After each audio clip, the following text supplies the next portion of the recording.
एक कड़वी बात याद आ गई है, कह जा रहा हूं, हुजूर की विलादत से पहले भी बेटियां मारी जा रही थी और आज भी बेटियां मारी जा रही है। आज भी बेटियां मारी जा रही है। फर्क इतना है, पहले पैदा होने के फौरन बाद मार दी जाती थी और आज या तो पैदा होने से पहले मार दी जाती है और या फिर शादी के बाद बेटियां मारी जाती है।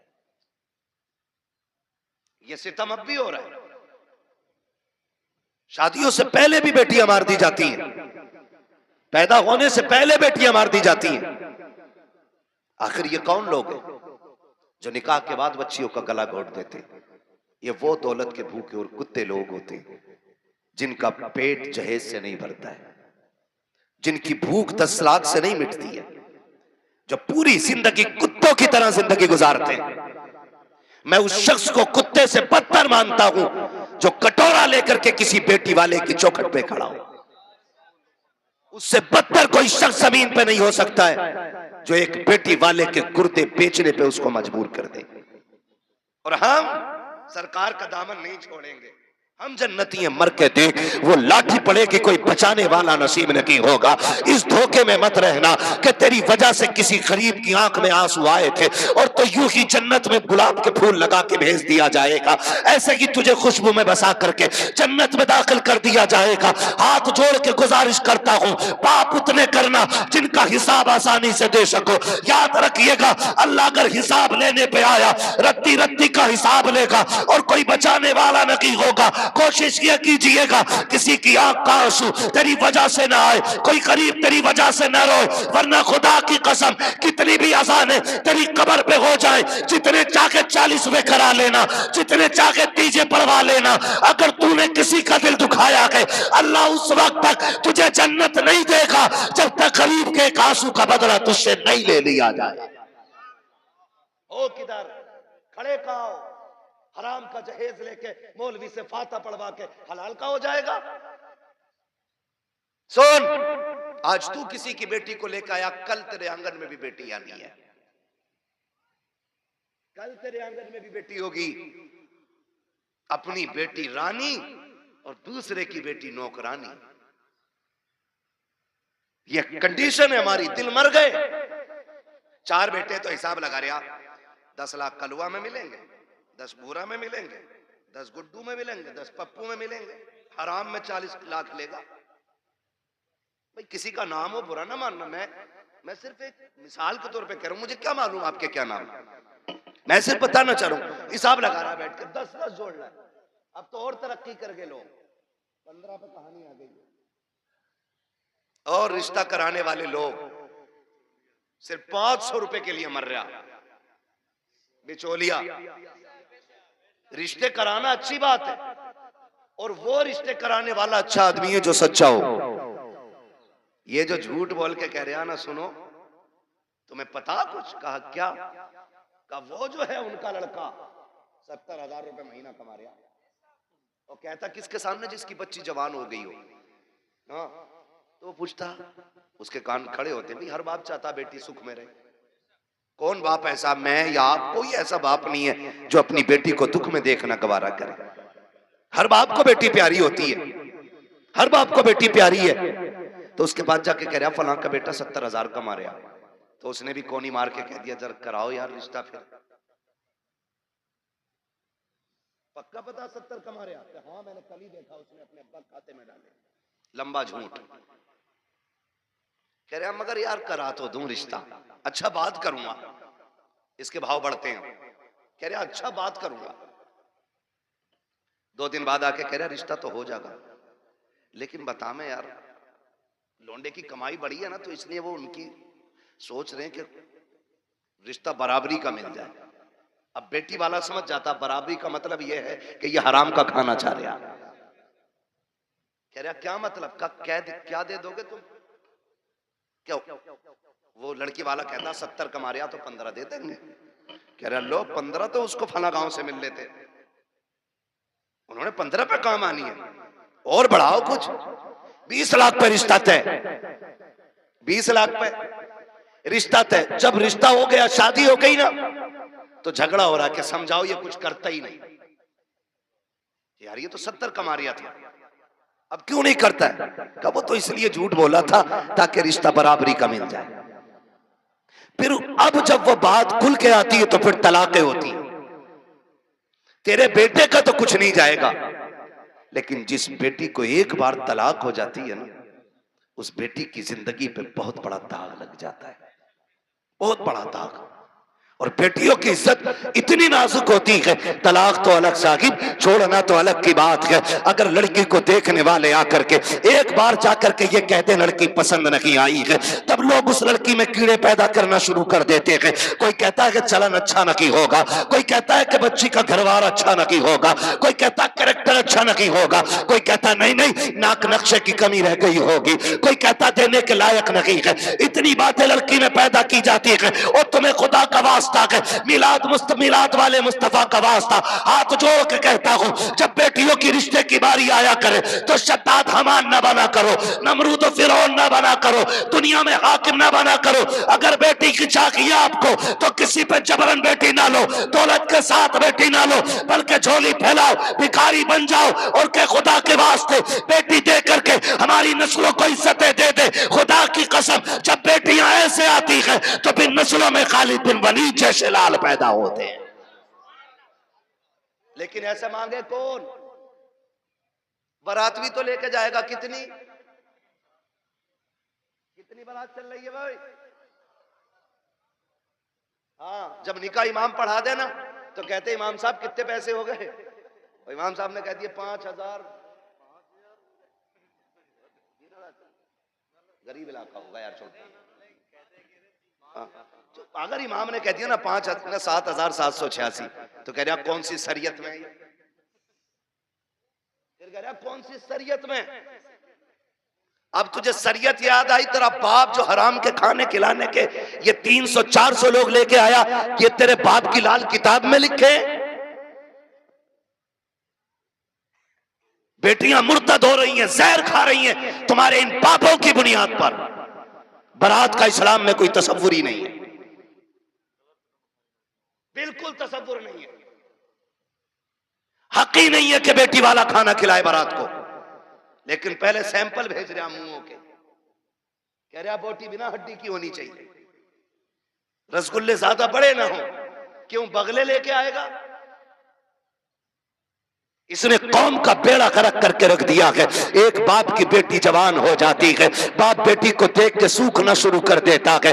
इसलिए नहीं कि बेटी जवान हो गई है, इसलिए सूखना शुरू हो जाता है कि बेटी जवान हो गई है। अगर कोई दरवाजे पे शरीफ आ भी गया तो बारात में हराम की खाने वाले लोग आएंगे। पहली बात तो जो भी बेटी लेने के लिए आएगा 4-5-10 लाख से शुरू होता है, उस कुत्ते का पेट भी भरना है। फिर जो बारात हराम का खाने के लिए आएगी उनके लिए भी इंतजाम करना है। हद तो तब हो जाती है जब 400 बाराती खाने के लिए बैठे हो और लड़के का बाप बगल में परस दबा करके बारात के टेबलों पे चक्कर लगा के पूछता है नमक ठीक है कि नहीं, मिर्च ठीक है कि नहीं, कोई कमी तो नहीं रह गई है। पूछना तो ये लड़की वालों को चाहिए था, ये क्यों पूछ रहा कि तय्यूस की औलाद, इसको हक किसने दिया है कि ये खाने की कमी पता करे? और कितने बेगैरत होते हैं, उसके बावजूद भी उठ के कहते हैं नहीं जी बात तो ठीक है, खाना भी सही है, लेकिन नमक ज्यादा कर दिया गया है, मिर्च तेज कर दी गई है और बेगैरत नाक तक खा चुका है, तो खाने में ऐब निकाल क्यों रखा है? पहली बात तो ये है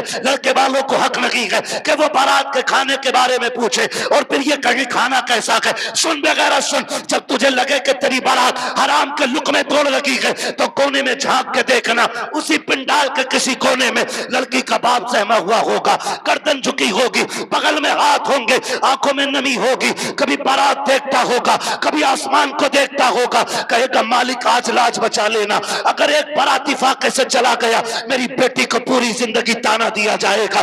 गरीब बाप खड़े होकर के अपने रब को आवाज़ दे दे के कहता है मेरे परवरदिगार खाने में बरकत देना, अल्लाह खाना कम ना पड़ जाए। और जब खाने से निकलता बंदा अगर वो पूछता कि बताओ खाना कैसा था, और एक बेटी के बाप से बड़ी बेगैरती से कह दिया जाता है कि खाना ठीक था लेकिन नमक की कमी थी, मिर्च ज्यादा थी, बाप का कलेजा टूट जाता है। मैं पूछना चाहता हूँ, अगर नमक ज्यादा भी था, मिर्च तेज हो गई थी, अगर तुम इतना कह देते अल्लाह का शुक्र बहुत अच्छा खाना है, तो तेरा क्या चला जाता? कम से कम गरीब का मान रह जाता, उसका दिल रह जाता। तूने खाने का इनकार किया, उसका दिल भी तोड़ा, रब को भी नाराज किया। खुदा के वास्ते किसी का दिल ना तोड़ा करो, अगर हो सके तो दिल छोड़ दिया करो। अगर ऐसा करोगे काबे वाला भी राजी हो जाएगा, मदीने वाला भी राजी हो जाएगा।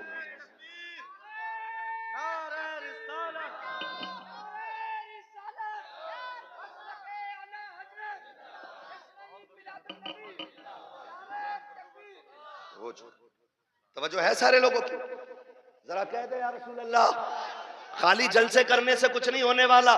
तुम्हारी बेटियां मुर्तद हो जाएं, भाग जाएं गैर के साथ, और तू तस्वीर लेके बैठा रहे। इस्लाम इसकी इजाजत नहीं देता है। इस्लाम इसकी इजाजत नहीं देता है। हर वो रास्ता बंद करो जो हमारी बेटियों को मुर्तद होने पे मजबूर कर रहा है। पना की गई है, हमारी थोड़ी गई ना। एक की गई तो सबकी चली गई। ओ कहां पे?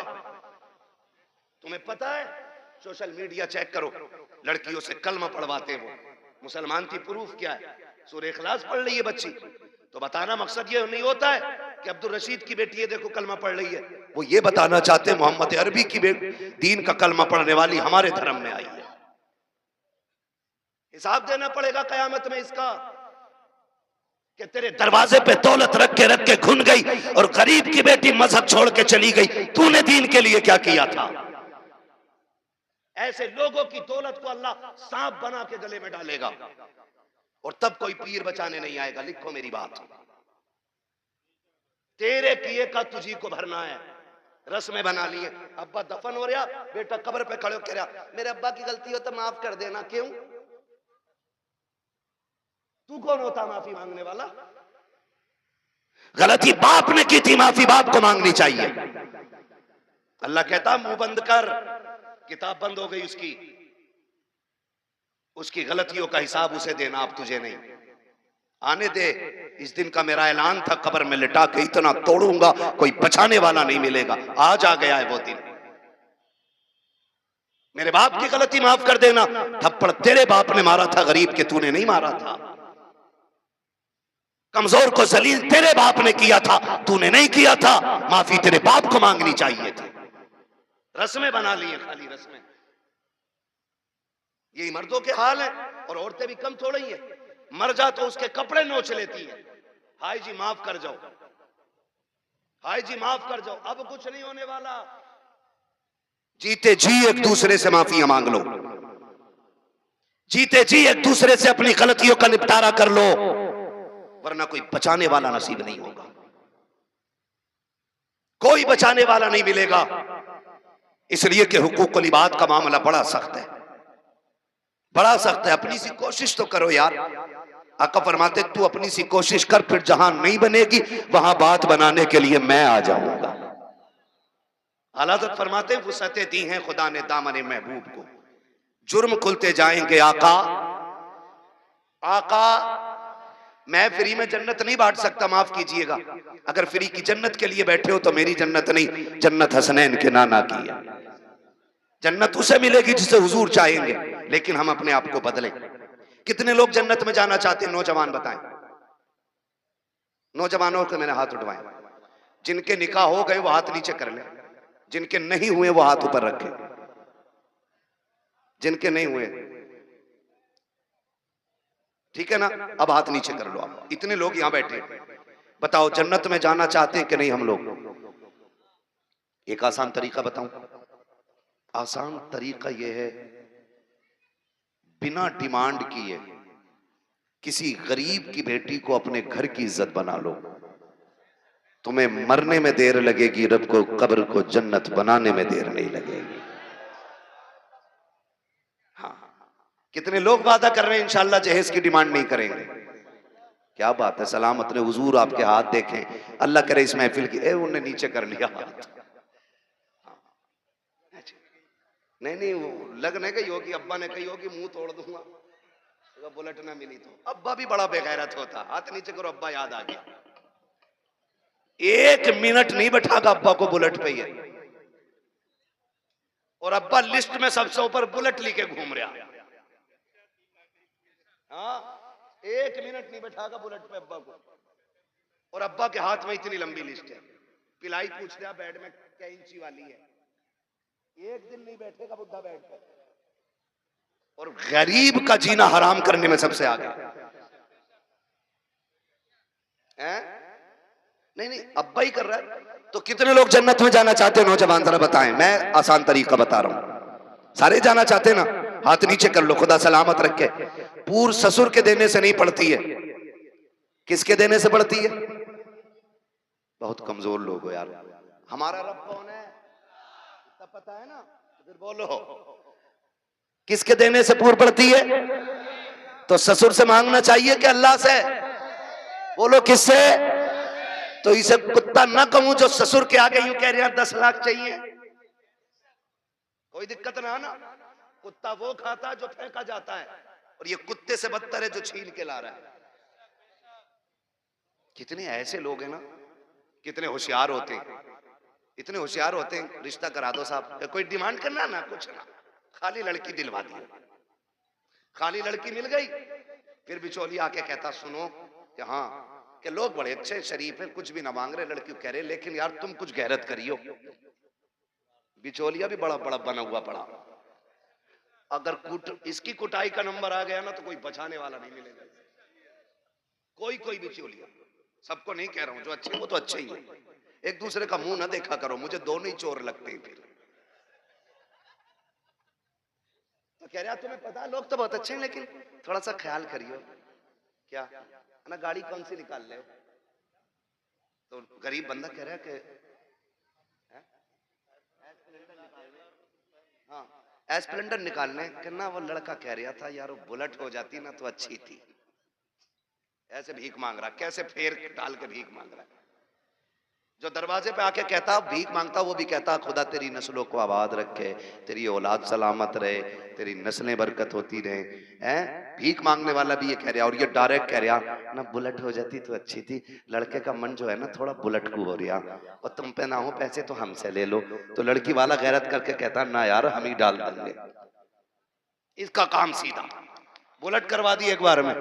जब शादी के 4 दिन रह गए तो कह रहा खाने में क्या दे रहे हो? सुना खाली कोरमा कर रहे हो, क्यों कबाब खागा? बेगैरत कहीं का। कह रहा कोरमा कर रहे हो खाली, क्यों? उसकी कलेजी भुनवा ले लड़की के बाप की। बेटे पैर थोड़ा जलसा है। कह रहा खाली कोरमा कर रहे हो क्या? हाँ कहना, वो ये कह रहे थे ना बिरयानी भी हो जाती और थोड़ा हलीम और बढ़ा दियो। अब तो ये चल ही रहा, फेफड़े निकाल दिए बेटी वालों के, ऐसी कंडीशन कर देते। अभी कुछ दिन पहले की बात थी, एक न्यूज शाये की गई, एक बाप ने बेटी की शादी से 4 दिन पहले फांसी लगा ली। क्यों फांसी लगाई? तारीख का ये बाप इस दौर के कलंक बन करके माथे पे चमकता रखेगा, सिर्फ इसलिए कि जब बेटी के निकाह के 3 दिन बाकी रह गए थे तब ससुराल वालों ने लिस्ट बनाकर जहेज की भेजी। उसमें महंगे महंगे सामान भी थे। गरीब बाप जब शाम को घर पे आया, खाने के लिए बैठा तो लुक़्मे हलक से नहीं उतरे। बेटी बेटी होती है समझ गई। अब्बा बात क्या है, क्यों नहीं खा रखे हो? कहा बेटी कुछ नहीं है। अल्लाह अकबर बेटी कहती है अब्बा मेरी वजह तो नहीं है? कहा नहीं बेटी तेरी कोई वजह नहीं है। तारीख गवाह है कि वो बाप जो दिन भर ठेला लगाता था, जिसको बाप की बेटे की रुखसती करनी थी, उस बाप ने रात के सन्नाटे में फांसी लगा करके अपनी मौत को गले लगाया। अगले दिन लाश जब उतारी गई, जेब के अंदर से कागज मिला, उसमें लिखा हुआ था मेरे रिश्तेदारों मैं इस लायक नहीं हूं कि तुम्हारी खुशी पूरी कर सकूं, और बेटी को नाकामी का चेहरा नहीं दिखा सकता था, इसलिए मैं दुनिया छोड़ के जा रहा हूं। अगर मेरी लाश तुम्हारे काम आ जाए तो इससे फायदा उठा लेना। तुम्हें खुदा का वास्ता इन हालात में बेटी वालों को मत लाओ। कैसे मौतें हो, अगर ऐसे मौतें होंगी तो ना कोई यहां बचाने वाला मिलेगा ना वहां बचाने वाला मिलेगा। आसान करो शादियों को, करेंगे इंशाल्लाह, आसान करेंगे। कितने लोग जहेज नहीं मांगेंगे? वो हाथ उठा के बता दें। वो बुढ़े भी हाथ उठाते जिन्हें बेटों के लिए नहीं लेना। हाथ देखो कौन नहीं उठा रहा है। नहीं सारे उठाएं एक साथ। जवान भी जिन्हें, सुनो पहले समझ लो सही से। हाँ, वो जवान हाथ उठा के वादा करें जिनकी शादी नहीं हुई है कि हम जहेज मांगेंगे नहीं। और वो बूढ़े जिनकी औलाद है वो ये वादा करें हम अपनी औलाद के लिए सवाल नहीं करेंगे किसी से। कर सकते हैं वादा? कितने लोग कर रहे हैं? जरा हाथ उठा दे। अल्लाह का शुक्र है, बस हाथ नीचे रख लो, इतनी हुजूर के गुलाम काफी थे। बाकी को तो देख लेना मैदान महशर में, सब पता चल जाएगा।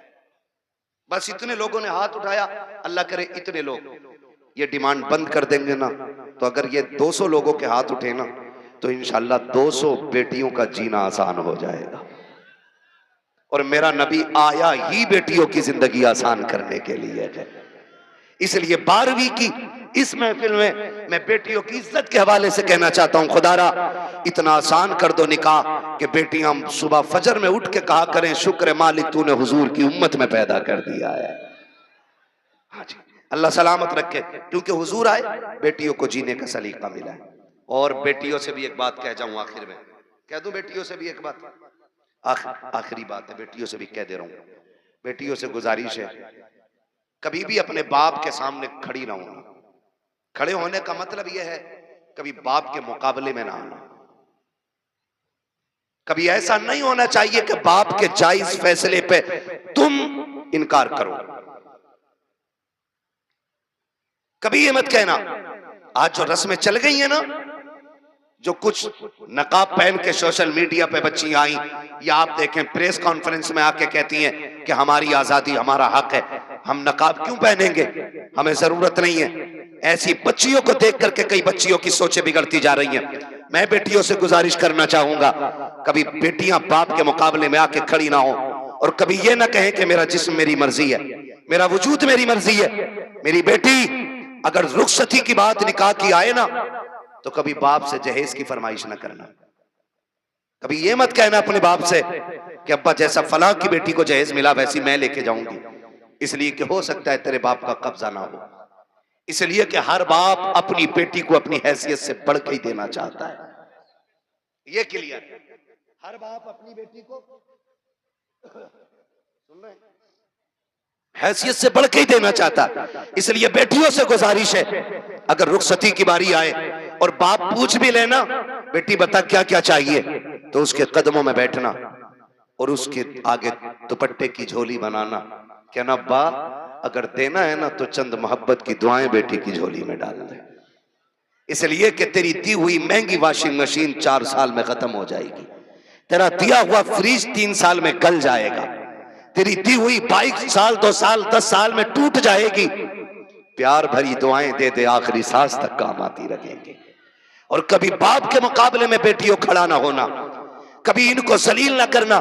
मुझे तो हैरत होती है वो बेटियां जो बाप की मर्जी के बगैर किसी के साथ भाग जाती हैं, उनकी हिम्मत कैसे हो जाती है कि वह बाप के चेहरे पे कलंक लगा जाती हैं। उन्हें भरोसा कैसे हो सकता है 2 घंटे नाली पे बैठ के बात करने वाले नौजवान पर, कि जो अपने बाप की इज्जत की फिक्र नहीं कर सकता, वो तेरी इज्जत की रखवाली क्या करेगा।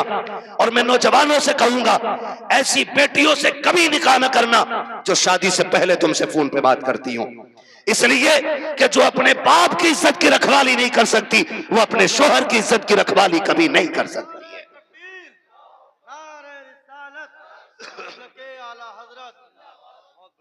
आपसे कहना चाहता हूं, मत कीजिए ऐसी बच्चियों से शादियां जो शादी से पहले आपके साथ फोन पे बात कर रही हैं, इसलिए कि जितना बाप ने एहसान तुम पे किया है ना बेटियों, तुम्हारा शोहर नहीं कर सकता है, नहीं कर सकता है।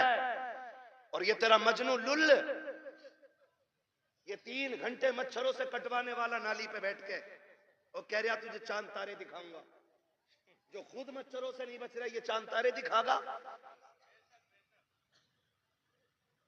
हाँ, और फिर बाप की इज्जत पे कालिक पोतने वाली बेटियों का अंजाम या तो फ्रिज में टुकड़े मिलेंगे, या बोरी में रोड पे मिलेगी, या ईख के खेत में टुकड़े मिलेंगे, या फ्रिज में पैक मिलेगी। इसलिए कि लव मैरिज के अंदर कितने दिल तोड़े जाते हैं, कितनों की इज्जतें उड़ाई जाती हैं, कितने दिलों से खिलवाड़ होता है, ये कोई नहीं जानता है। इसलिए इस तरह की शादियों पे लानतें बरसा करती हैं। अरेंज मैरिज कर, माँ बाप की मर्जी से कर, खुदा की कसम जिसमें सबकी रजा होती है उसी में खुदा की रजा होती है।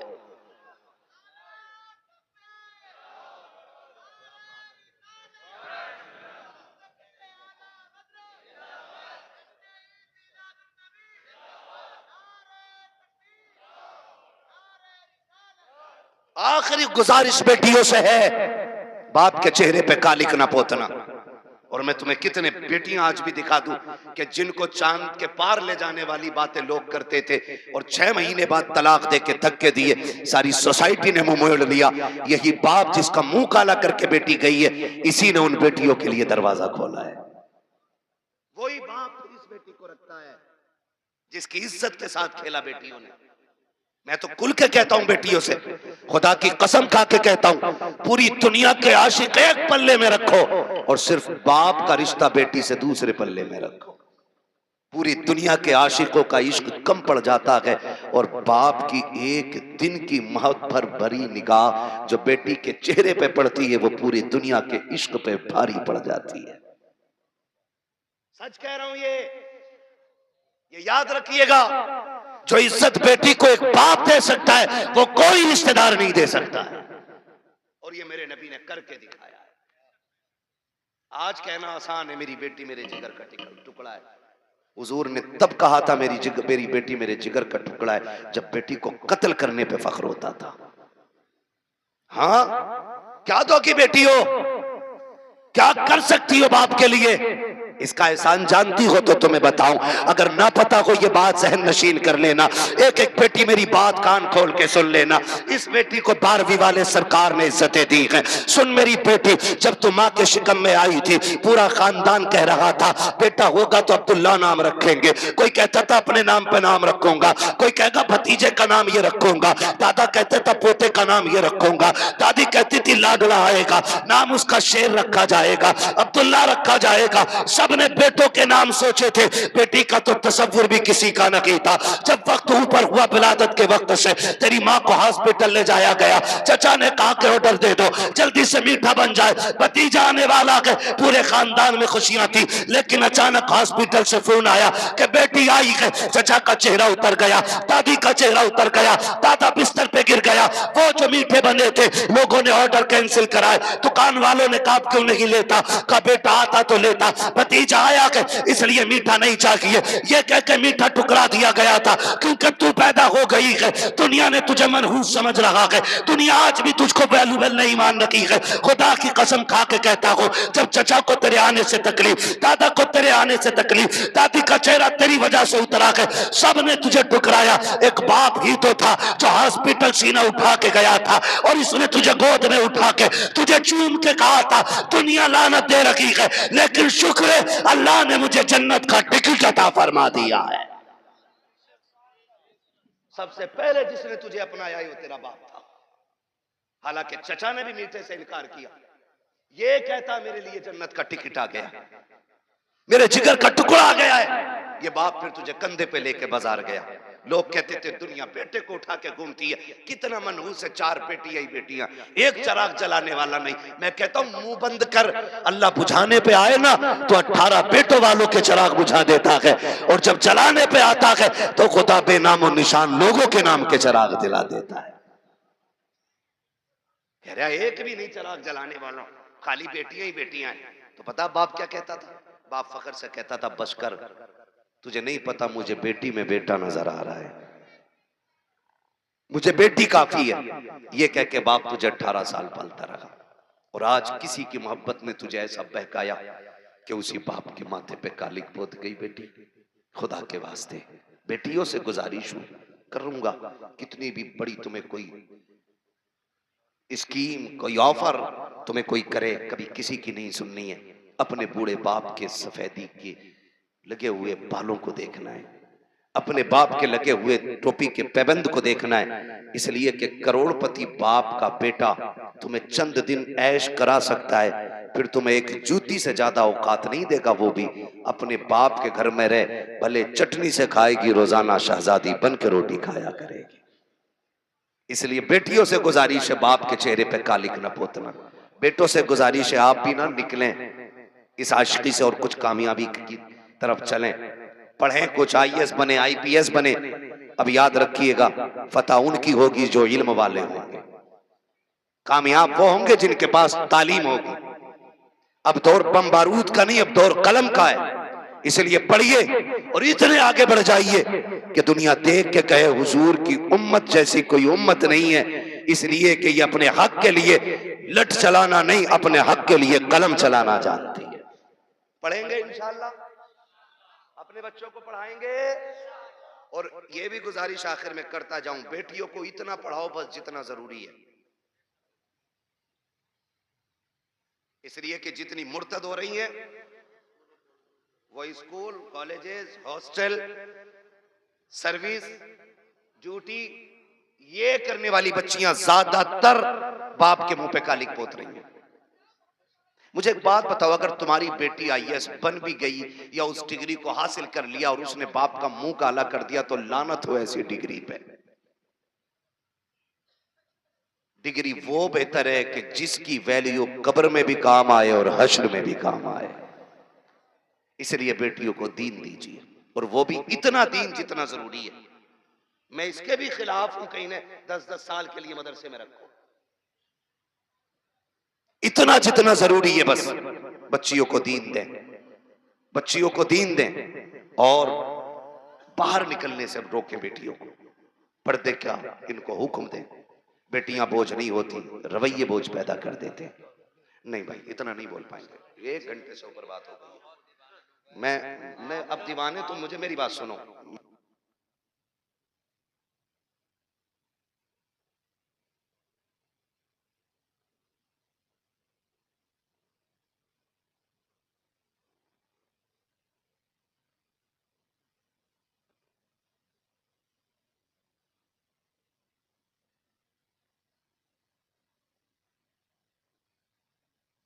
बात लंबी हो जाएगी, ठीक है ना।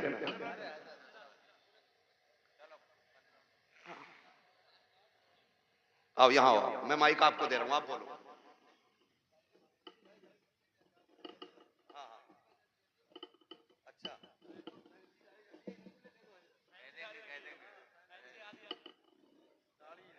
अच्छा, ये कह रहे हैं भाई साहब के फैंसी वाली दाढ़ी पे भी बात कर लो। मेरे भाई, इतनी कमियां हैं कि एक दिन में सारी बातों पे बात तो नहीं हो पाएगी, ठीक है ना भाई। मेरी गुजारिश है, दाढ़ियां पूरी रखो और पैंटे ना पहना करो, कुर्ता पजामा पहना करो, हुजूर का दिया हुआ लिबास पहना करो। दाढ़ियां पूरी रखो और कटना निकालो, ठीक है ना। इस चीज से बचिएगा, हुजूर की सुन्नत है और ये वो सुन्नत है जो वाजिब के हुक्म में, ठीक है ना भाई। सुन रहे हैं मेरी बात? हाँ, अल्लाह आपको सलामत रखे। कोशिश ये करें कि अपना जाहिर, अपना बातिन मुकम्मल बिल्कुल हुजूर की दीन की रोशनी में होना चाहिए। मेरे भाई ने एक दर्द था सीने में, मुझसे कह दिया, मिंबर की तरफ से भी फरमाइश हो रही है अभी इस टॉपिक पे और बोलें या इस मौजू पे और बोलें। एक दिन में उतना ही सबक बेहतर है जितना याद हो जाए। करेंगे इंशाअल्लाह इन बातों पे अमल। गुस्से में तो नहीं देख रहे, देखोगे भी तो क्या बिगड़ता है। कोशिश ये कीजिएगा कि रवैये बेहतर करें, बेटियों को भी दीन दें, बेटों को भी दीन दें, और ऐसी तरबियत बच्चों को दें कि उन्हें माँ बाप की इज्जत की फिक्र होनी चाहिए। इतनी सारी बातें मैंने आपसे कही, मैं चाहता तो सिर्फ वाकयात में वक्त गुजार के अपनी बात खत्म कर लेता, लेकिन मैं चाहता था कुछ जरूरी बातें जो ज्यादा जरूरी हैं आपसे कह जाऊं। इतनी बात हो गई, और खुदारा आपसे भी गुजारिश है, नौजवानों, बहन, बेटियां, अल्लाह करे हर घर में कोई ना कोई बेटी मुस्कुरा रही है। ये एक दुआ है मेरी, अल्लाह करे हर बेटी, हर घर के अंदर कोई ना कोई बेटी हो। आपके घर के अंदर जो बहू है ना, वो किसी ना किसी की बेटी है। आप उसको नौकरानी ना समझिएगा। ये शिकायत तो लोग करते हैं ना कि बहू अब्बा नहीं कहती है, तो सुन भाई अब्बा, तू पहले से इस घर में रह रहा है, बच्ची बाद में आई है, इसको तुम्हारे बीच घुलने मिलने में वक्त लगेगा, इस घर को अपना समझने में वक्त लगेगा, लेकिन तू तो पहले से है ना, तो लाजिम है कि तू उसे बेटी पहले कह, वो तुझे बाद में अब्बा कहेगी। उसे यह एहसास दिलाइए कि तू गैरों में नहीं, अपनों के बीच में आई है। तू बगैर बाप की नहीं, यहां तेरा बाप है। तू बगैर मां की नहीं, यहां तेरी मां भी है। तू बगैर बहन के नहीं, यहां तेरी बहनें भी हैं, यहां तेरे भाई भी हैं। यह एहसास उसको दिलाइए। अभी शेर पढ़ा था हसन रजा बरेलवी साहब ने, उन्होंने हजरत उमर के हवाले से कहा था, बच्ची ने जो कहा था ना, अम्मी खुदा देख रहा है, खुदा देख रहा है, हजरत उमर जब उसको अपने बेटे की दुल्हन बना करके लेकर आए, घर में बैठा के कहा था, बेटी बता मैं तेरा क्या लगता हूं? तो बच्ची ने कहा था, आप मेरे चचा लगते। आपने कहा बस चचा? कहा हाँ आप मेरे चचा लगते। तो कहा बेटी बाप नहीं कहोगी? कहा मेरे बाप का इंतकाल हो चुका है। हजरत उमर की आंख में आंसू आए। फरमाया खबरदार आज के बाद चचा ना कहना, जब भी कहना बाप कह के आवाज देना, इसलिए कि अगर एक बाप चला गया है खुदा ने तुझे दूसरा बाप अता कर दिया है। हम पहले अपनी तरफ से पहल करें कि उसको अपनी बेटी तस्लीम करें, लेकिन ना बहू आई सास का कैमरा लग गया। इसकी आंखें कुरान पढ़ने में काम नहीं करती हैं, इसकी आंखें तस्वीर में काम नहीं करती, इसकी आंखें बहू पे बराबर काम कर रही हैं। दूर बैठी है और से देख रही। तुझा शाम कोई लल्ला कि तेरी बहू बहुत लफूदड़ी है। क्योंकि इसे बर्तन धोने नहीं आते। तो तुझे कैसे पता कि मैं देख रही थी? इसे ये काम करना नहीं आता, इसे ये भी नहीं पता किचन किधर है। वो नई नहीं आई है, सब सीख जाएगी। खुदारा रवैये बेहतर करो। आपकी बेटी से नुकसान हो जाता है, कहते हैं पगली कब सीखेगी। और जब बहू से नुकसान होता है ना, डायरेक्ट कहते हैं हराम का था, तेरे बाप ने ला के रख दिया, जो तोड़ दिया तूने। जब ये ताने बच्चियों को दिए जाते हैं ना, तो खुदा की कसम बच्चियां फिर रोया करती हैं। शाम को शोहर के बिस्तर पर बैठ के कहती हैं, मेरे सरताज अपने माँ बाप से कह दो जूतियां मारे चप्पल मारे, हमें कोई शिकायत नहीं है, लेकिन कभी बाप का ताना ना दे, बाप की गुर्बत की गाली ना दे। जब कोई हमारे बाप की गुर्बत की गाली देता है तब वो चोट यहाँ नहीं यहाँ लगा करती है। बेटियां रो के कहती इन्हें क्या मालूम है, जिस दिन से मैं पैदा हुई मेरे बाप ने घी खाना छोड़ दिया था। इनको क्या पता है जब मैं पैदा हुई थी मेरे बाप ने शौक पूरे करना छोड़ दिए थे। मेरी माँ कहती थी घी क्यों नहीं खाते हो, कमजोर हो जाओगे। तब मेरा बाप कहता था कि इतना कर लूं ताकि बेटी को इज्जत से रुखसत कर दो। ए मेरी बीवी, मेरा बाप कहता था मेरी बीवी तू घी की बात करती है, जिस दिन बेटी को इज्जत से रुखसत कर दूंगा उस दिन दुनिया का सबसे बड़ा पहलवान कहलाने लग जाऊंगा। खुदारा आपसे गुजारिश है, अपनी बेटियों को जो प्यार देते हो वही प्यार बहू को दो। सासों से भी गुजारिश है, अगर आपकी बेटी खता कर दे आप नजरअंदाज कर देते हो, बहू से नुकसान हो जाए तो उसे नजरअंदाज क्यों नहीं कर सकते?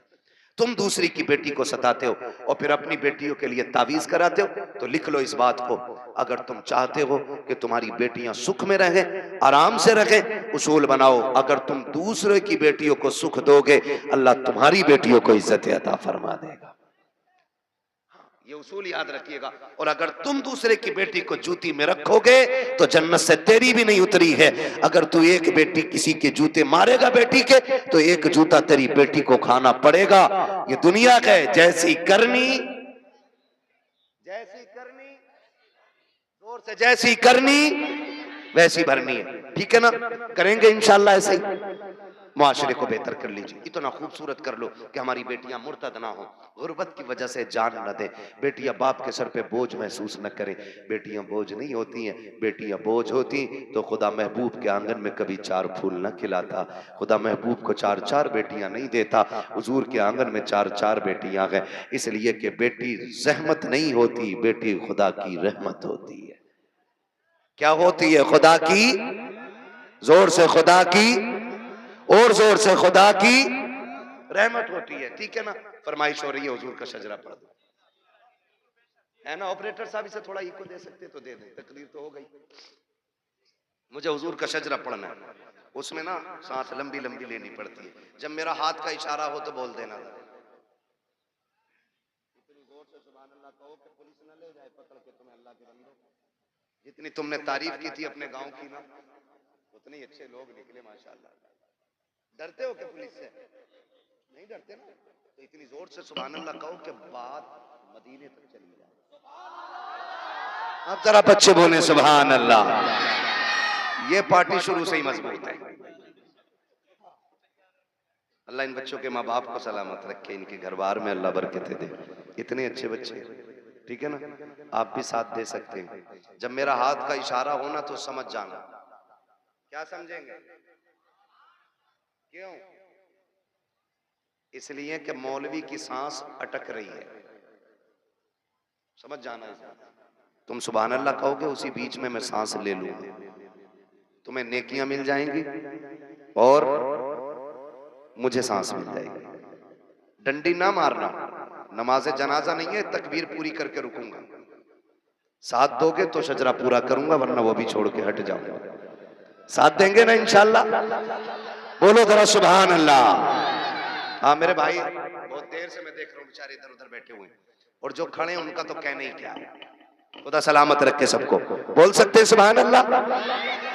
ए बेटे लल्ला बाबू, किसका? कलवा का फोन बंद कर ले बेटे, अब रात दिन फोनों में ही देखा, आप सामने से देख लो, है ना? बोले जरा सुभान अल्लाह। साथ ना छोड़िएगा, देखिएगा मैं हाथ का इशारा करूं तो बोल ही दीजिए, मेहरबानी होगी। मेंबर वालों आप खाली दुआ दे दो। वहां साजिद साहब ये तंजीम चलाता है ना, इनका ग्रुप चल रहा है खिदमत खल्क 50 रुपए में, 1 साल से चला रहे हैं। और इन्होंने बताया कि ये गरीब बच्चियों की शादी में भी मदद करते हैं, और ये भी बताया कि इन्होंने ये बीमारों को जो कमजोर होते हैं उन्हें दवाएं दिलाते हैं। हाँ, ये ऐसा काम करते हैं तो फिर जिम्मेदारी बनती है सारे लोग शाना बशाना ऐसे लोगों के खड़े हों कि जो मुश्किल में दूसरों के काम आया करते हैं। माशाअल्लाह, अल्लाह उन जवानों को बरकत अता करे जो 70-80 लोग इस जमात से जुड़े हुए हैं। अल्लाह उनकी नस्लों में बरकत अता फरमाए। और याद रखिएगा, खुदा की राह में देने से कभी कम नहीं होता, बढ़ जाया करता है। ठीक है ना? तो जुड़िएगा, आप ये काम भी कीजिए और मेरे साथ जरा दुआ मुझे भी आप दें, ठीक है ना? मेंबर वाले दुआ दें और नीचे वाले आमीन कह दें, फिर सारे बोलते सुभान अल्लाह, और जोर से सुभान अल्लाह। नहीं, इन बच्चों के बगैर काम नहीं चलने वाला। बच्चों तुम बोलो जरा सुभान अल्लाह। आज यही काम चला रहे। ये अलग बात है, बेचारों को ना समेट के ना फिलिस्तीन की तरह एक कोने में कर दिया, जबकि जलसा शुरू कराने ये आते हैं, आखिर तक ये रहते हैं। प्रधान निकल, चलो चलो या मैं बैठूंगा। औकात क्या है तेरी, तू बच्चों को हटा रहा है। जितना रिश्ता तेरा है ना हुजूर से, उतना ही रिश्ता इन बच्चों का है हुजूर से। और कभी बच्चों को हटाया ना करो, इसलिए कि जलसा शुरू भी यही कराते हैं और अक्सर आखिर भी यही कराया करते हैं। ये हुजूर की महफिल है।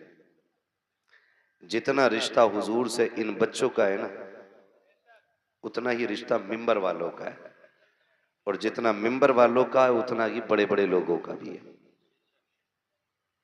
अपने अपने हिस्से की नेकियां सारे इकट्ठा कर सकते हैं।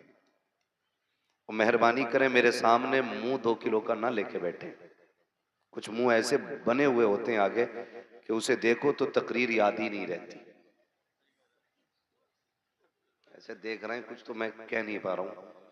मैं खड़ा कर दूं यकीनन ना, तो बच्चों को मुंह दिखा दूं ना, तो ये भी सोचेंगे ये आया क्यों था जलसे में। तो थोड़ा सा चेहरे को अच्छा रखें। हाँ, ऐसे न देखें कि ख्वाब में भी फिर वही चेहरा दिखाई दे। ठीक है ना? अब जिसको हुजूर से जितनी मोहब्बत है उतनी जोर से जरा दुरूद पाक पढ़ लीजिए। अल्लाहुम्मा सल्ली अला सय्यिदिना व शफीइना व नबीना व मौलाना मुहम्मदिन मअदिनिल जुदी वल करम व आलिहि व अस्हाबिहि व बारिक व सल्लिम सलातun व सलामन अलैका या रसूल अल्लाह सल्लल्लाहु तआला अलैहि वसल्लम। मुअज़्ज़ज़ हाज़रीन किराम, आज की ये महफिल जश्न ईद मिलादुन्नबी हुजूर की विलादत की खुशी से मंसूब करके सजाई गई। अल्लाह रब्बुल इज़्ज़त तमाम आशिकान मुस्तफ़ा को हुजूर की विलादत का सदका अता फरमाए। यकीनन ये बड़ी खुशनसीबी है कि अल्लाह ने हम सुन्नियों को इमाम अहमद रज़ा जैसा इमाम अता फरमाया है। इसलिए कि जो आला हजरत के मानने वाले लोग हैं ना, वो इश्क में नुमाया नजर आते हैं इस दौर में। जो आला हजरत के मानने वाले लोग हैं, जिस जगह पे आला हजरत को जाना और पहचाना जाता है, उन जमीनों पे आप जाके देखो हुजूर का मिलाद एक उम्दा तरीके से मनाया जाता है। सुन्नी पूरी दुनिया में मौजूद हैं, लेकिन जैसा जश्न मिलाद हिंदुस्तान में मनाया जाता है, किसी और मुल्क में नहीं मनाया जाता, क्योंकि हिंदुस्तान में आला हजरत इमाम अहमद रजा खान फाजिल बरेलवी पैदा हुए हैं और यह एहसान उन्हीं का है। यही वजह है कि हर रोज फजर के बाद हर सुन्नी मस्जिद से आवाज आती है, डाल दी कल्ब में अजमत मुस्तफ़ा, सैयदी आला हजरत पे, मेरे साथ पढ़ो, सैयदी आला हजरत पे। ये हर फजर के बाद हर मस्जिद से आवाज आती है, इसलिए कि हम नमक हराम नहीं नमक हलाल लोग हैं। और उसूल ये है जिसका खाना उसका, जोर से उसका।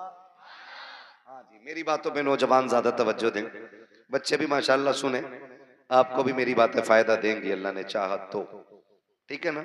तो मेरा साथ दे, मुझे लगे कि आप सुन रहे हैं और इतनी जोर से बोलें कि मुझे आवाज आ जाए और ये लगे कि बंदा खाना खा के आया। कई बार ना लोग बगैर जाने अनजाने में ना लंगर के सहारे निकल लेते हैं, लंगर होगा वहीं खाएंगे चल के, और ना मिले लंगर, फिर पता क्या होता, फिर सुभान अल्लाह भी नहीं निकलती मुंह से। तो इतना खा के आया करो कि सुभान अल्लाह कहने की ताकत बनी रहा करे। जो लोग खा के आए वो जरा बोले या रसूल अल्लाह, जो ना खा के आए हैं वो बोले जरा सुभान अल्लाह। नहीं, खुदा सलामत रखे, खा के आए या ना खा के आए, लेकिन सुभान अल्लाह तो बोल ही दिया ना, है ना। अब सारे बोले जरा सुभान अल्लाह। आला हज़रत फरमाते हैं वो जो न थे, क्या बात है, इस मोहल्ले को बता रहे थे, चुप, यही बोल रहा है। वो जो न थे, वो जो न हो, वो जो न हो, वो जो न हो, कुछ भी ना हो ना, गजल बिगड़ता कुछ भी ना हो। वो जो न थे तो कुछ न था, वो जो न हो तो कुछ न हो, जान है वो जहान की, जान है तो, जान है तो, जोर से जान है तो जहान है। सरकार आए कायनात मुस्कुराने लगी। थके तो नहीं है ना अभी आप लोग। अहमद भाई ने भी कहा कि जिस जवान को जहां जगह मिल गई वहीं से सुन रहा, मैं देख रहा हूं दीवार पार से भी लोग सुन रहे हैं। अभी थोड़ी देर पहले एक बंदा इधर दीवार से कूदा, तो मैंने कहा भाई ये ना कूदो, मैंने कहा था, मैंने कहा भाई ये बंदा कूदा है इधर से, दीवार कूदने वाले लोग अच्छे नहीं होते, और लोग नजर में रख लेते हैं कूदना कौन जानता है। ये चोरी कोई भी हो, कहते फला के बेटे को बुलाओ, वो दीवार कूदा था, तो रास्ते ही से आया जाया करो, ठीक है ना। फिर मेरा साथ दें, थके नहीं है ना अभी आप। खाते हैं तेरे दर का, सारे ही हुजूर का लंगर खाते हैं। खाते हैं तेरे दर का, पानी है तेरा पानी, पानी है तेरा पानी। अगर यहां इसलिए बैठे हो कि मौज कितनी आनी है ये देखना है तो घर निकल लो, और यहां इसलिए बैठे हो कि आज मौलवी की ताकत सामने से देखनी है, फिर भी घर चले जाओ। मेरे लिए आए हो फिर भी घर चले जाओ। अगर हुजूर के लिए आए हो ना तो फिर यहां बैठो और जागते हुए बैठो। अक्सर जलसे इसलिए खराब हो गए कि हु हल्लड़ और ड्रामे तमाशे जलसों में शुरू कर दिए। जलसों को बामकसद रखिए और इस मिजाज से जलसों में आया करो कि बात कोई अच्छी लगेगी तो लिख के लाएंगे दिल पे। और नौजवानों, मौत का कुछ नहीं पता है कब आ जाए, और पता जिंदगी का भी नहीं है कि कब खत्म हो जाए। मैं अक्सर एक बात कहता हूं कि उजाले अपनी यादों के हमारे साथ रहने दो, उजाले अपनी यादों के हमारे साथ रहने दो, न जाने किस गली में जिंदगी की शाम हो जाए। मौत कभी भी आ सकती है, तो तैयारी मुकम्मल रखनी चाहिए, और तैयारी ऐसी होनी चाहिए, ऐसी तैयारी होनी चाहिए कि जिस जगह चाहे मौत आ जाए, लेकिन लोग देख के बता दें कि इसे लावारिस ठिकानों पे न लेके जाओ।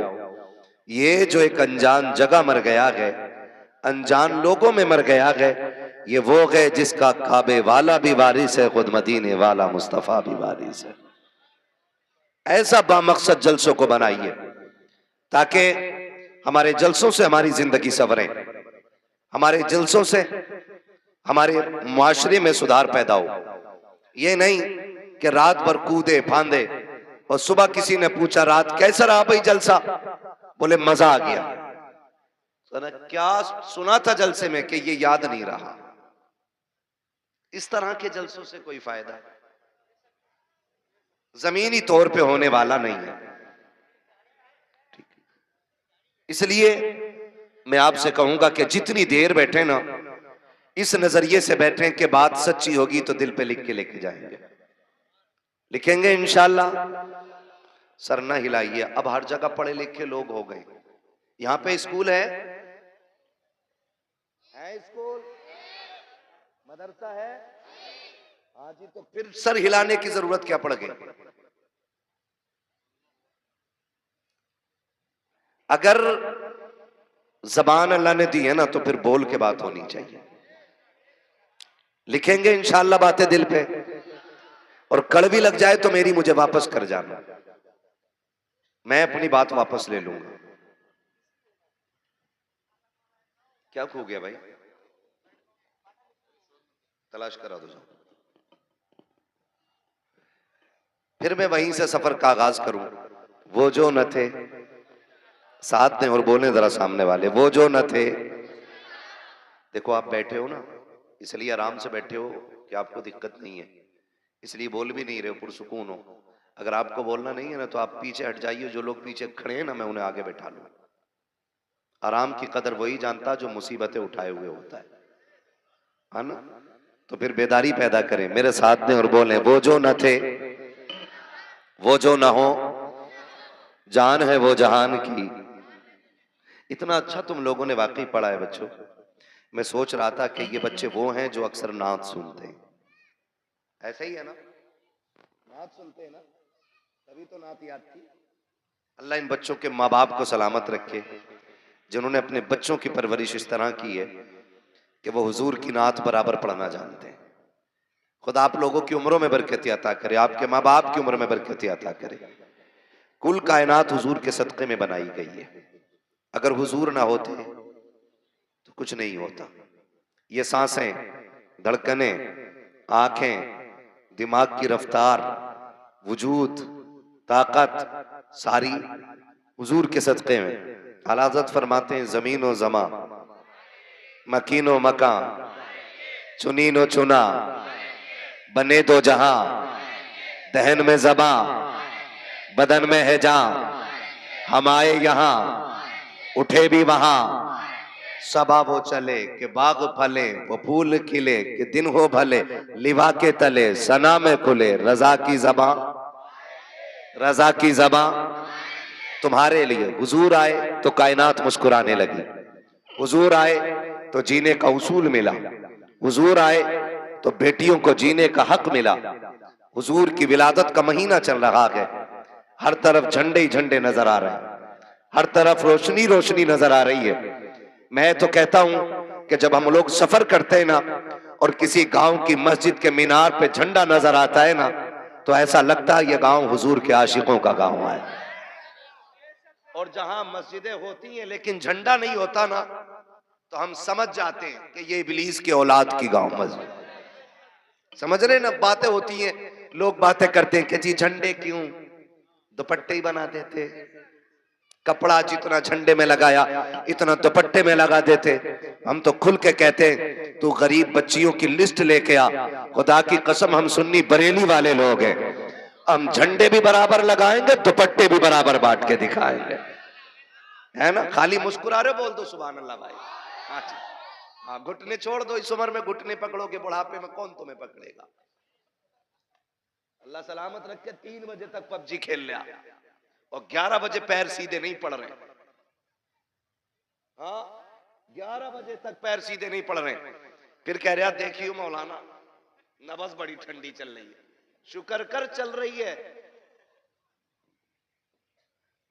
हाँ, शुक्र करो चल रही है हमारी कौम। 3 बजे तक जाग रही है। कितने बजे तक? 3 बजे तक। उठती कितने बजे? 10 बजे, 11 बजे, 12 बजे। दुकानदार 10 बजे जाग रहा है। मैं कभी कभी सोचता हूं कि जिस कौम को फजर में उठना था वो 11 बजे उठ रही है, और जो 10 बजे उठते थे अब वो फजर में उठना शुरू हो गए। और हमारी कौम फिर पीर ढूंढती है ऐसा कि जो डोरियां बांटता भी हो, डोरियां बेचता भी। हाँ, तावीज वाला ढूंढते हैं, कह रहे हैं बरकत नहीं हो रही, तो पीर साहब भी ठेका लिए बैठा बरकत का। ऐसे उठावे चादर और 3 कागज निकालता, ये ले, ये चपकाना ऊपर जहां तेरा सर के ऊपर कोई दीवार है, और ये वाला लगाना गले पे, हाँ, और ये वाला बांध ले बाजू में। ये कंडीशन हमारी कौम की है। अब एक गले में लगा पड़ा है, एक दीवार पे लगा पड़ा है, एक बाजू में लटका पड़ा है, दौड़ लगा रखी है इधर से उधर, इधर से उधर, फिर भी बरकत नहीं हो रही है। कह रहा लग रहा है तावीज में असर नहीं है। नहीं मेरे लाल, बात तावीज की नहीं है। तावीज तो बहुत असर करता है, मगर एक शर्त है, देने वाला मुफ्ती आजम जैसा होना चाहिए। तावीज बड़ा असर करता है, लेकिन देने वाला ताजुश शरिया जैसा होना चाहिए। का फिर तावीज में बरकत क्यों नहीं है? वजह सिर्फ इतनी है, न लेने वाला सही है, न तावीज देने वाला सही है। का मेरे घर के झगड़े मिटा दो, और जाके भी उससे कहा जिसकी बीवी से 6 महीने से नहीं बनती है, मुझे बता तो सही, जिससे घर नहीं सवारे जाते वो तकदीरें क्या सवारेगा? अगर बरकतें चाहते हो सुबह उठो, मस्जिदों में चले जाओ, फजर पढ़ के सजदा करके रब को रो के दिखा दो, खुदा करम के दरवाजे खोल के तुम्हें दिखा दो। नारे तकबीर, नारे रिसालत, मसलके आला हजरत, बस्ती बस्ती करिया करिया, बस्ती बस्ती करिया करिया, नारे तकबीर। भाई साउंड को ऐसा कर दो, मैं तेज हूं तो इसका गला ना घोटे, या तो इसमें करंट पूरा नहीं आ रहा है जो ये मेरी आवाज से बैठने लग रहा है। हाँ, क्यों ना प्रधान जी? नया नया ना, कोई बात नहीं, बोल बहुत अच्छा रहा है, बोल बहुत अच्छा रहा साउंड, ऐसा नहीं, बोलने में कमी नहीं है, शायद मशीन की पावर की वजह हो सकती है। बोल अच्छा रहा है, ठीक है ना? आप लोग समझ के मेरी बात? तो हम 11 बजे सो के उठ रहे हैं, बरकत होगी। अच्छा, ये 10 बजे दुकान खोलना किसका तरीका है? किसका? ईसाइयों का। क्यों? क्योंकि उनका मानना यह है कि उनके नबी हजरत ईसा 10 बजे पैदा हुए, इसलिए वो 10 बजे दुकान खोलते। और हमारे नबी किस वक्त पैदा हुए? जोर से यार, अरे सारे सुन्नी बरेलवी बैठे हैं ना, है तो टेंशन क्यों ले रहे हो? मिलाद का तो पता होगा ना, हुजूर किस वक्त तशरीफ लाए? किस वक्त तशरीफ लाए? सुबह सादिक के वक्त। सुभान अल्लाह। हाँ, बोल सकते हो आप भी। पता मेरे बेटे, क्रिकेट टीम में कितने खिलाड़ी होते? कितने होते? हमारे नबी किस टाइम तशरीफ लाए? क्या बात है जी, ये कौम झंडे लहराएगी इस्लाम के। आज रबीउल अव्वल शरीफ की कितनी तारीख है? 17 हो गई ना, और पहली ही तारीख से सरकार की आमद के नारे लग रहे हैं कि नहीं? आवाज आती है, नात खानी मौत भी हमसे छुड़ा सकती नहीं, कब्र में भी मुस्तफा के गीत गाते जाएंगे, है ना भाई? तो किस टाइम हुजूर तशरीफ लाए? सुबह सादिक के वक्त। तो सुन्नी को किस वक्त उठना चाहिए? और उठ कितने बजे रहा है? लानत नहीं बरसेगी तो रहमत किधर से आएगी? अल्लाह को नाराज करके, और फिर आगे बढ़ने की सोचते हैं हम लोग।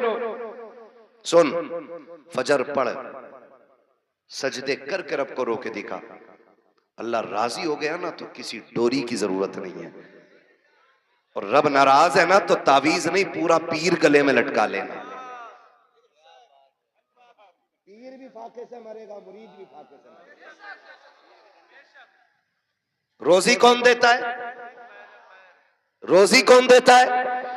बोलो जोर से, रोजी कौन देता है? रज़्ज़ाक़ कौन है? क्यों भूल जाते हो यार? रज़ाक कौन है? जब अल्लाह रज़ाक है, उसे कितना राजी किया हमने। किसी बच्चे से पूछो क्या बजे उठा के? 11 बजे। क्यों? तेरे अब्बा ने नहीं उठाया? कि अब्बा 12 बजे उठे थे। हाँ, तेरे अब्बा क्या कर रहे थे? कि यह है कि मैं थोड़ा कम खेलता हूं पबजी, अब्बा थोड़ी देर ज्यादा खेलते हैं। ये कंडीशन हमारे घरों की है। हम अपने इन रवैयों को दुरुस्त करें। नौजवानों, सोया भी जल्दी करो, उठा भी जल्दी करो। और मैं तो ये कहना चाहता हूं कि जलसे भी ऐसे वक्त पे मुकम्मल कर लो कि एक नींद निकाल के फजर की नमाज मिल जाया करे, वरना कोई नतीजा नहीं है। 3 बजे तक वही नारे लगते रहे, नाचते रहे बैठ करके, और फजर में टांगे फैला के सोते रहे। इससे कोई नतीजा नहीं है। मजा तब है कि आप 1 बजे जलसा मुकम्मल कर लो और उठ के फजर पढ़ के हलाल रोजी तलाश करने निकल जाओ। खुदा की कसम, काबे वाला भी राजी हो जाएगा, मदीने वाला भी राजी हो जाएगा।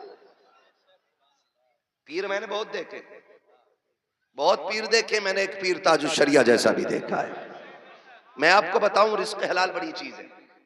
रिस्क हलाल बड़ी चीज है। जब जायज तरीके से पैसा नहीं कमा पाते लोग ना, तो फिर हराम की तरफ जाने लगते हैं। किधर जाते हैं फिर? हराम की तरफ। आजकल तो ऑनलाइन भी जुआ खेला जाता है। सट्टा लगता है क्या ऑनलाइन? वो कोई माई ड्रीम 11 ये एक किस्म का, ये भी एक जुआ है। नौजवान सुबह से शाम तक लगे रहते हैं। कोई किसी पे इशारा मत करो भाई, कहीं ना कहीं कमियां सब में। किसी को खास न करो। मैं तो अपने सारे भाइयों को बस आगाह कर रहा हूं अपनी राय से, ताकि समझ में बातें आ जाएं। बस थोड़ी सी करने लगा। अगर हलाल तरीके से हम नहीं कमा पाते ना, तो फिर शॉर्टकट के लिए हराम रास्ता लेते हैं। और जब रिस्क हराम होता है ना, तो फिर नस्लें बर्बाद हो जाया करती हैं। जब हराम रिस्क होता है तो नस्लें बर्बाद हो जाती हैं। कैसे? खेती कितने लोग करते हैं? जरा हाथ उठा के बताते हैं मुझे। खेती किसानी, अच्छा 2 ही किसान बैठे हैं, बाकी सब जमीन से अलग है। खेती खेती खेती, जमीन किस किस के पास है? एनआरसी होने वाला है, कागज तैयार रखना। जमीन सबके पास है ना? तो फिर हाथ उठा के बताएं कितने लोग खेती करते हैं? हाँ जी, करते हैं ना इतने लोग। अब ये मेरा साथ देंगे। फसल खड़ी हो और गलत दवा डाल दो तो फसल बचेगी? बोलो। अगर गलत दवा से फसल खराब हो जाती है ना, तो याद रखो गलत रोजी से नस्ल खराब हो जाती है। जिस तरह गलत दवा से फसल खराब होती है, उसी तरह गलत रिस्क से, गलत खाने से नस्ल खराब हो जाती है। नस्ल कैसे खराब होती है? नंबर 1, बेटियां फर्माबरदार नहीं रहती। नंबर 2, औलाद में न बेटे माँ बाप की इज्जत करते हैं और न बेटियां। फिर बेटा जूती लेके खड़ा होता बाप के मुंह पे, फिर बाप कहता जी संभालो मेरे बेटे को।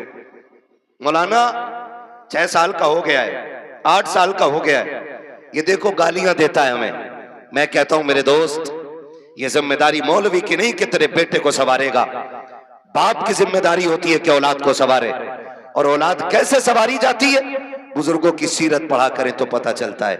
खुदा की कसम खा के कहता हूं, जब रोटियां बनाने वाली माँ दुरूद पढ़ के रोटी बनाती है ना, तो फिर बेटा अख्तर रजा ताजुल शरिया बना करता है। रोटियों का भी बड़ा असर होता है, लेकिन दुरूद तो बड़ी बात है। आज बहन के सर पे दुपट्टा ही नहीं, आटा गूंद रही है, दुपट्टा ही नहीं है, चूल्हे पे खाना बन रहा है। और जिस खाने को बगैर दुपट्टे के बनाया जाता है ना, फिर उस खाने से बरकतें उड़ जाया करती है। कहीं ना कहीं हम सब में कमी है। कोशिश ये करें हम कि अपने रवैये बदलें। पहली बात तो यह है, जल्दी सोएंगे और जोर से जल्दी सोएंगे और जल्दी उठेंगे। गांव के जिम्मेदारों पे यह लाजिम है कि गांव की कोई दुकान आपकी 9 बजे के बाद खुलती है तो बंद कराइए उसे। कोई बुरा ना माने कि मेरी दुकान बंद करा रहा है। अगर कोई भी चाय की दुकान ज्यादा खुल रही है, बंद कराइए, ये जमीनी तौर पे काम करना जरूरी है अब, वरना हमारी नस्ल को मिटने से कोई नहीं बचा सकता है, बर्बादी से कोई नहीं बचा सकता है। आप अपनी दुकानों को, देर तक खुलने वाली दुकानों को बंद करो, और वो दुकानें जो देर से खुलती हैं उन्हें जल्दी खुलवाइए। मैं तुम्हें बताऊं, मुसलमान को सुबह सादिक का वक्त दिया गया है। अगर मुसलमान सुबह सादिक में उठ के दुकान खोले ना, जब तक गैर आके 10 बजे दुकान खोलेंगे, अल्लाह 10 बजे तक मोमिन के रिज्क का इंतजाम फरमा देगा। लेकिन अकीदे पक्के होने चाहिए। हुजूर किस वक्त तशरीफ लाए? जोर से किस वक्त? तो किस वक्त उठना चाहिए? सुबह सादिक के वक्त उठ जाना चाहिए, फिर फजर पढ़नी है, फिर हुजूर पे दुरूद पढ़ना है, फिर जाके दुकान खोलो, देखो रब रोजी देता है कि नहीं। अल्लाह इतनी रोजी देगा कि नस्लों से सवारी ली जाएगी। हुजूर किस तारीख में तशरीफ लाए? हुजूर आए तो बेटियों को शऊर मिला। हुजूर आए तो वो बेटियां जो जिंदा दरगोर की जाती थी, अल्लाह ने उन बेटियों को जीने का हक अता किया। मैं गुजारिश करना चाहता हूं एक एक बेटी से, और मेरा तो चैलेंज रहता है, जिन्हें झंडों से चिढ़ है ना, मैं कहता हूं सुने, झंडा क्यों नहीं लगाते? का शिर्क है, बिदअत है। और मैं कहता हूं हर वो शख्स झंडा लगाए जिसके घर में बेटियां मुस्कुरा रही हैं।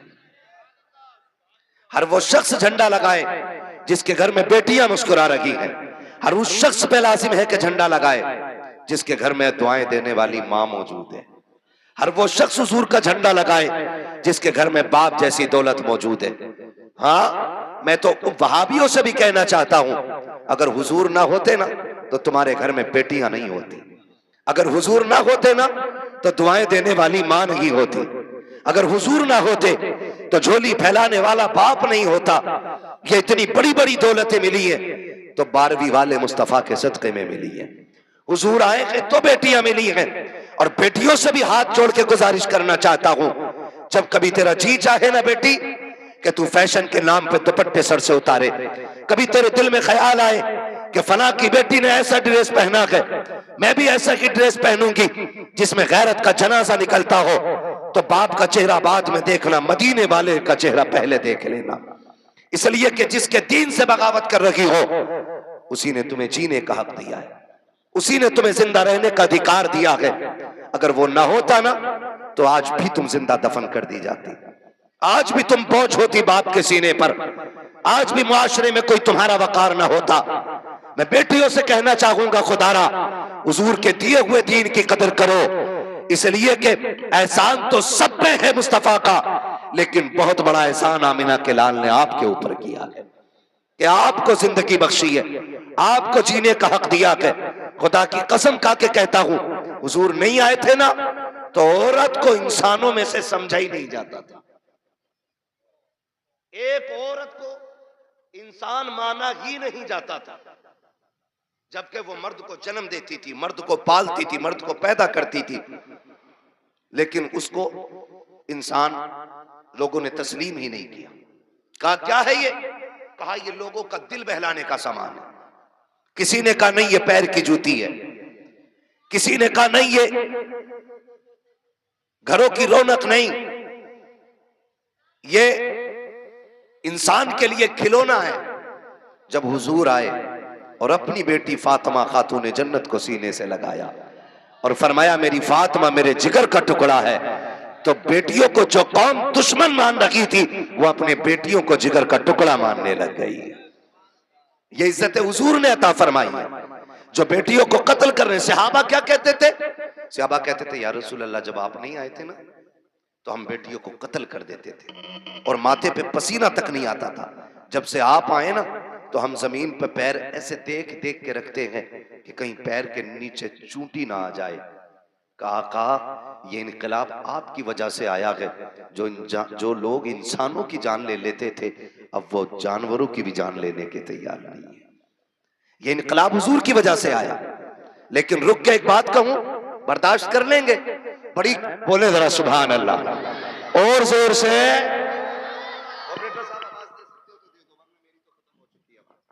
कमेटी वाले सारे यहाँ हैं, कितने कमेटी वाले? 1 2 3 4 5 6 7, अल्लाह सलामत रखे, 7 और बाकी मेरे इधर बाएं दाएं बाएं खड़े। ठीक, अब सारे शामिल हो जाएं। बोलो भाई सुभान अल्लाह और जोर से। आदम के बेटे शीश, शीश के बेटे अनस, अनस के बेटे कैनान। क्या कहूं आपसे, बहुत अच्छे लोग मिल गए आज। बोलो जरा, जितना बोल सकता जो बोल ले सुभान अल्लाह। आदम के बेटे शीश, शीश के बेटे अनस, अनस के बेटे कैनान, कैनान के बेटे मेलाइल, मेलाइल के बेटे व्यारत, व्यारत के बेटे इदरीस, इदरीस के बेटे मुतवश्शिक, मुतवश्शिक के बेटे लबकने के नाम, लबकने के नाम के बेटे नूह, नूह के बेटे साम, साम के बेटे जुलाद, जुलाद के बेटे साले, साले के बेटे आबिर, आबिर के बेटे दाता, दाता के बेटे रावा, रावा के बेटे सारो, सारो के बेटे नाखुर, नाखुर के बेटे तारिक, तारिक के बेटे इब्राहिम खलीलुल्लाह, इब्राहिम खलीलुल्लाह के बेटे इस्माइल ज़बीहुल्लाह, इस्माइल ज़बीहुल्लाह के बेटे केदार, केदार के बेटे वाम, वाम के बेटे हमल, हमल के बेटे साबित, साबित के बेटे सलमान, सलमान के बेटे रईसा, रईसा के बेटे इलियासा, इलियासा के बेटे औद, औद के बेटे हव्वा, हव्वा के बेटे अदनान, अदनान के बेटे मुईद, मुईद के बेटे नदार, नदार के बेटे मदर, मदर के बेटे इलियास, इलियास के बेटे मुद्रिका, मुद्रिका के बेटे खदीमा, खदीमा के बेटे किनाना, किनाना के बेटे नदर, नगर के बेटे मालिक, मालिक के बेटे फार, फार के बेटे गालिब, गालिब के बेटे लुई, लुई के बेटे काब, काब के बेटे मुर्रा, मुर्रा के बेटे किलाब, किलाब के बेटे कुसै, कुसै के बेटे अब्द मनाफ, अब्द मनाफ के बेटे हाशिम के, हाशिम के बेटे अब्दुल मुत्तलिब के, अब्दुल मुत्तलिब के बेटे अब्दुल्लाह के, अब्दुल्लाह के बेटे मोहम्मद रसूलुल्लाह। कोई बीच से खड़े होकर नारा लगा दे ताकि पता चले यहाँ गैरत वाले लोग रहते हैं।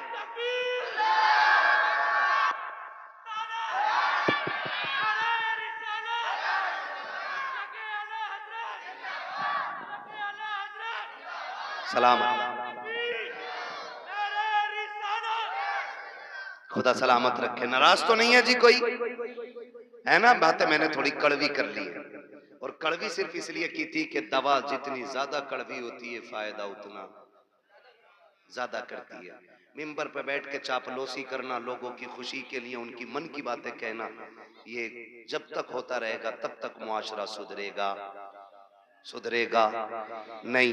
बारात कम से कम लेके जाएंगे इंशाअल्लाह, कोशिश करें खत्म, लेकिन खत्म तो होना नहीं है, लेकिन फिर भी कोशिश ये करें कि कम से कम रखेंगे इंशाअल्लाह, डिमांड बंद करेंगे इंशाअल्लाह, बहू बेटियों की इज्जत करेंगे इंशाअल्लाह, और बेटियों से गुजारिश है कि जब तक जिंदा रहना माँ बाप की इज्जत की पहरेदार बन के रहना है। खुदा ताला हम सब की हाजिरी अपनी बारगाह में कबूल फरमाए, बस जो हुए गलत उनको माफ फरमाए। रब्बे कायनात जिंदगी ने दिया साथ, फिर होगी मुलाकात, चमन रहा फूल खिलेंगे, जिंदगी रखी फिर मिलेंगे, मुसाफिर हम भी मुसाफिर हो तुम भी, किसी मोड़ पर फिर मुलाकात होगी। फकीरान आए सदा कर चले, सदा खुश रहो ये दुआ कर चले। सारे लोग कलमा शरीफ पढ़ लीजिए, ला इलाहा